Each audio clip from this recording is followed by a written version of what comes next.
نبی کی محبت میں جئیں گے اور دنیا سے جائیں گے بھی تو اس نبی پاک کے قدموں پہ قربان ہو کے جائیں گے۔ بریلی کے امام نے ایک بڑی پیاری بات کہی تھی، تم سب کے پاس دل ہے نا؟ ایک ہے یا دو ہے؟ کسی کے پاس دو دل نہیں ہے۔ قرآن میں اللہ نے فرمایا کسی بھی آدمی کو اللہ نے دو دل نہیں دیے، ایک ہی دل۔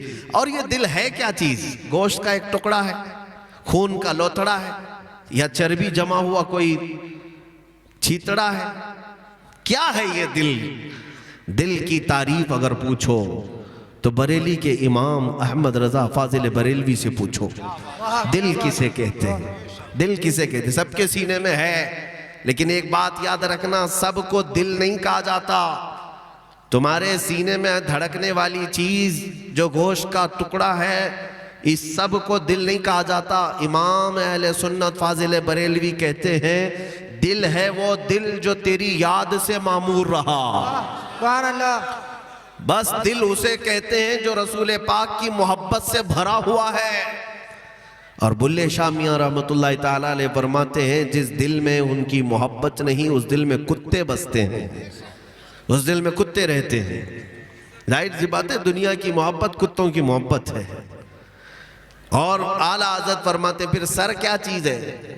ویسے تو دیکھو تو دو کندھوں کے اوپر کدو کی نما ایک ٹکڑا ہے۔ کچھ لوگوں کے لیے کندھوں کا بوجھ ہے اور کچھ بھی نہیں ہے، لیکن جو سر ہے حقیقت میں، وہ بریلی کے امام کہتے ہیں سر ہے وہ سر جو تیرے نام پہ قربان گیا، دل ہے وہ دل جو تیری یاد سے معمور رہا، سر ہے وہ سر جو تیرے نام پہ قربان گیا۔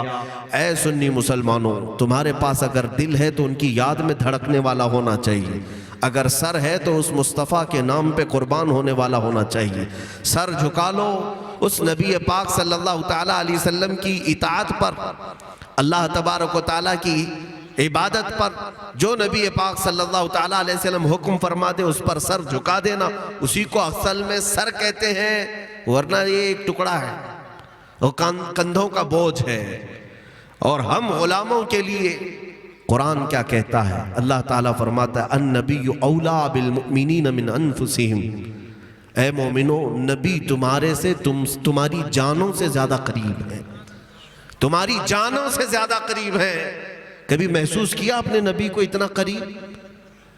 تم اگر چاہو گے تو محسوس کرو گے تمہارے نبی بہت قریب ہیں، اور سب سے زیادہ مستحق محبت کا دنیا میں کوئی ہے اللہ کے بعد اس کے رسول صلی اللہ تعالیٰ علیہ وسلم۔